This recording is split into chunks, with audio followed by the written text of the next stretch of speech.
എനിക്കറിയത്തില്ല സ്വർണത്തിന്റെ വിഷയം മുക്കാൻ വേണ്ടിയാണോ സിനിമാ രംഗത്തേക്ക് രണ്ടുപേര് വീണ്ടും ത്രാസിൽ കയറ്റി അളക്കാൻ കേരള ജനതയ്ക്ക് വിട്ടുകൊടുത്തിരിക്കുന്നത്. അതിനെ സംബന്ധിച്ച് NIA ED എല്ലാം പരിശോധിക്കുകയും അന്വേഷിക്കുകയും വളരെ വളരെ ഇന്റൻസിഫൈഡ് ആയിട്ടുള്ള ഒരു ഇൻവെസ്റ്റിഗേഷൻ നടക്കുന്നത് കൊണ്ട് കേന്ദ്ര മന്ത്രിസഭയിൽ ഇരുന്നുകൊണ്ട് ഞാൻ അതിനെക്കുറിച്ചൊന്നും പറയാൻ പാടില്ല. എല്ലാം ഈ സ്വർണ്ണ ചർച്ച മുക്കാൻ വേണ്ടിയാണ്. കുൽസിതമാണ്, ഞങ്ങളുടെ ജീവിതം വെച്ചാണ് കുൽസിതം. സുരേഷ് ഗോപിയുടെ വാക്കുകളാണ്.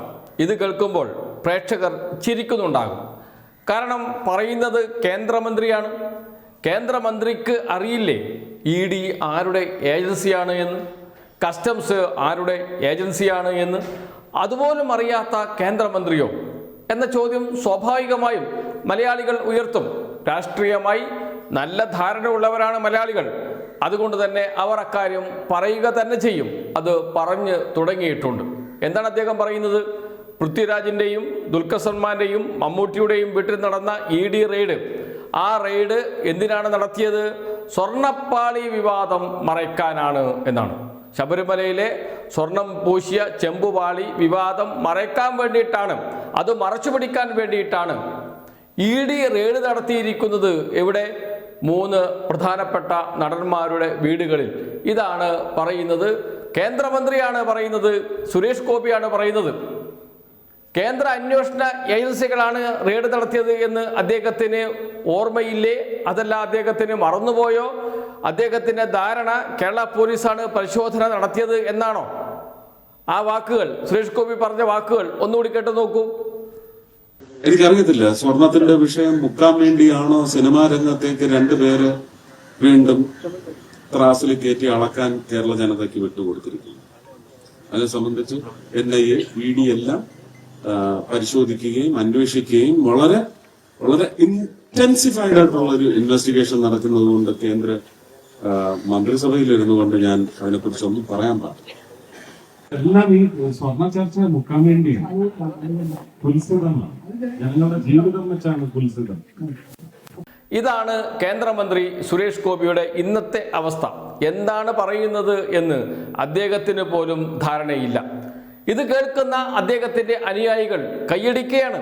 സംഘപരിവാറുകാരാണ്, വെറുതെയല്ല ഇവരെയൊക്കെ ചാണക സംഘികൾ എന്ന് സോഷ്യൽ മീഡിയ വിളിക്കുന്നത് എന്ന് പറയേണ്ടി വരും. കാരണം അത്രമാത്രം മണ്ടത്തരം വിളിച്ചു പറഞ്ഞപ്പോഴും കൈയടിക്കാൻ ആളുണ്ടായിരുന്നു എന്നോർക്കണം. സുരേഷ് ഗോപി കഴിഞ്ഞ കുറച്ചു നാളുകളായി ഇത്തരം അഭിനയങ്ങൾ കാഴ്ചവെച്ചുകൊണ്ടിരിക്കുന്നുണ്ട്. അദ്ദേഹം പൊട്ടനാണോ? അതല്ല പൊട്ടനായി അഭിനയിക്കുകയാണോ? അദ്ദേഹം പറയുന്നത് മണ്ടത്തരമാണ് എന്ന് എല്ലാവർക്കും അറിയാം. പക്ഷെ അങ്ങനെ പറയുന്നത് അഭിനയമാണോ എന്ന ചോദ്യമാണ് ഉയരുന്നത്. കാരണം സാമാന്യ ബോധമുള്ള ഒരാൾ പോലും അക്കാര്യം പറയില്ല. എന്ന് വെച്ചാൽ ഇദ്ദേഹം കേന്ദ്രമന്ത്രിയാണ്. കേന്ദ്രമന്ത്രിയായ സുരേഷ് ഗോപി എങ്ങനെയാണ് ഇങ്ങനെയൊരു പ്രസ്താവന നടത്തുന്നത് എന്ന വലിയ ചോദ്യം BJPക്കകത്ത് തന്നെ ഉയരുന്നുണ്ട്. കേരളത്തിലെ BJPയെ പ്രതിക്കൂട്ടിലാക്കുന്ന തരത്തിലാണ് സുരേഷ് ഗോപിയുടെ പോക്ക്.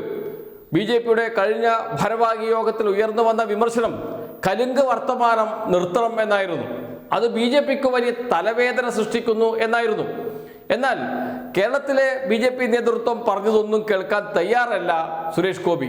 സുരേഷ് ഗോപിക്ക് സുരേഷ് ഗോപിയുടെ സ്വന്തമായ ഏജൻസിയുണ്ട്, PR ഏജൻസിയുണ്ട്. ആ ഏജൻസി രൂപകൽപ്പന ചെയ്തതാണ് ഈ കലുങ്ക് വർത്തമാനം. ആ വർത്തമാനം മുന്നോട്ട് കൊണ്ടുപോവുക തന്നെ ചെയ്യും.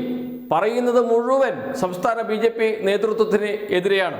അദ്ദേഹത്തിന്റെ ഏറ്റവും വിവാദമായ മറ്റൊരു വിഷയമുണ്ട്. എയിംസുമായി ബന്ധപ്പെട്ട് അദ്ദേഹം പറയുന്നു ആലപ്പുഴ തന്നെ വേണം എയിംസ് എന്നാണ്. കോഴിക്കോട് സ്ഥലം കണ്ടെത്തിയിട്ടുണ്ട് എന്ന് കേന്ദ്ര ആരോഗ്യവകുപ്പിനെ സംസ്ഥാന സർക്കാർ രേഖാമൂലം അറിയിച്ചിട്ടുണ്ട്. അക്കാര്യം അറിയിക്കണം. സ്ഥലം ഏറ്റെടുത്തതിന് ശേഷം എവിടെയാണ് സ്ഥലം ഏറ്റെടുത്തത് എന്ന് രേഖാമൂലം അറിയിക്കണമെന്ന് കേന്ദ്ര സർക്കാരിൻ്റെ നിർദ്ദേശമുണ്ട്. അതനുസരിച്ച് എല്ലാ നടപടിക്രമങ്ങളും സംസ്ഥാന സർക്കാർ പൂർത്തിയാക്കി കേന്ദ്രത്തെ അറിയിച്ചു കഴിഞ്ഞു. ഇപ്പോൾ സുരേഷ് ഗോപി പറയുന്നത് ആലപ്പുഴ തന്നെ വേണം എയിംസ് എന്ന്.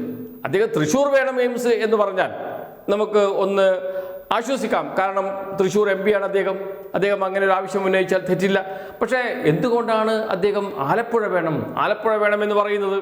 ഇതിന് പിറകിൽ റിയൽ എസ്റ്റേറ്റ് ഇടപാടാണ് എന്ന് ഏതാണ്ട് വ്യക്തമാവുകയും ചെയ്തിട്ടുണ്ട്. റിയൽ എസ്റ്റേറ്റ് മേഖലയിൽ വലിയ ഉണർവുണ്ടാവും ആലപ്പുഴയിൽ നിന്ന് നേരത്തെ അദ്ദേഹം മാധ്യമങ്ങളോട് പറയുകയും ചെയ്തിരുന്നു. അറിയാതെ പറഞ്ഞു പോയതാണ് എങ്കിലും അപ്പോൾ മനസ്സിലായി ഇത് റിയൽ എസ്റ്റേറ്റ് കച്ചവടമാണ്. ഏതാനും സിനിമാ താരങ്ങൾ ആലപ്പുഴയിൽ സ്ഥലം വാങ്ങിയിട്ടുണ്ട്. അതിൻ്റെ ചുറ്റുവട്ടത്ത് എവിടെയോ എയിംസ് വരണം എങ്കിൽ ആ സ്ഥലത്തിന് വില കൂടും. അതോടൊപ്പം തന്നെ സർക്കാർ ഏറ്റെടുക്കുകയാണെങ്കിൽ പൊന്നും വില കിട്ടും. ഇതെല്ലാം കണക്ക് കൂട്ടിക്കൊണ്ടുള്ള ഒരു റിയൽ എസ്റ്റേറ്റ് ഇടപാടാണോ നടക്കാൻ പോകുന്നത് എന്ന വലിയ ചർച്ച ആലപ്പുഴയിൽ ഇപ്പോൾ ഉയർന്നു വരികയും ചെയ്തിട്ടുണ്ട്.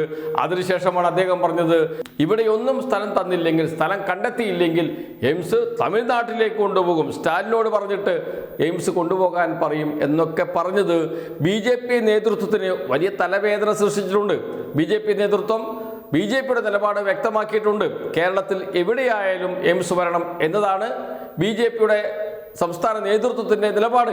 അത് BJP നേതാക്കളായ MT രമേശും BJPയുടെ സംസ്ഥാന അധ്യക്ഷൻ രാജീവ് ചന്ദ്രശേഖറും ഒക്കെ നേരത്തെ തന്നെ പറഞ്ഞതാണ്. തിരുവനന്തപുരത്ത് വരണമെന്ന ആഗ്രഹം രാജീവ് ചന്ദ്രശേഖറിന് വ്യക്തിപരമായിട്ടുണ്ട് എങ്കിലും BJPയുടെ പൊതുനിലപാട് കേരളത്തിൽ എവിടെയായാലും എയിംസ് വരണം എന്നാണ്. ഇതിന് ഘടകവിരുദ്ധമായ നിലപാടാണ് സ്വീകരിക്കുന്നത് കേന്ദ്രമന്ത്രിയായ സുരേഷ് ഗോപി. എന്ന് വെച്ചാൽ BJPയുടെ സംസ്ഥാന നേതൃത്വത്തിന്റെ നിലപാട് പോലും പൂർണ്ണമായും തള്ളിക്കളഞ്ഞുകൊണ്ടാണ് മുന്നോട്ട് പോകുന്നത് സുരേഷ് ഗോപി. അത് BJPക്കകത്ത് തന്നെ വലിയ ചർച്ചയായി മാറുകയും ചെയ്തിട്ടുണ്ട്. BJPയുടെ സംസ്ഥാന നേതൃത്വത്തിന്റെ നിലപാടിന് വിരുദ്ധമായി BJPയുടെ കേന്ദ്രമന്ത്രി എന്തുകൊണ്ട് ഇക്കാര്യം ആവർത്തിച്ച് പറയുന്നു എന്ന ചോദ്യമൊക്കെ ഉയർന്നു വന്നതാണ്.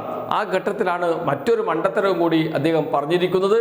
കേരളത്തിലെ പ്രധാനപ്പെട്ട നടന്മാരായ മമ്മൂട്ടിയുടെയും ദുൽഖർ സൽമാന്റെയും പൃഥ്വിരാജിന്റെയും വീട്ടിൽ ED നടത്തിയ റെയ്ഡ് സ്വർണ്ണ പാളി വിവാദം മറയ്ക്കാനാണ് എന്ന് കേന്ദ്ര ഏജൻസികൾ സംസ്ഥാന സർക്കാരിനെതിരെ നടക്കുന്ന ഈ ക്യാമ്പയിന് സംസ്ഥാന സർക്കാരിനെതിരെ UDFും BJPയും ഒന്നിച്ച് നടത്തുന്ന വലിയ പ്രചാരണമാണ്.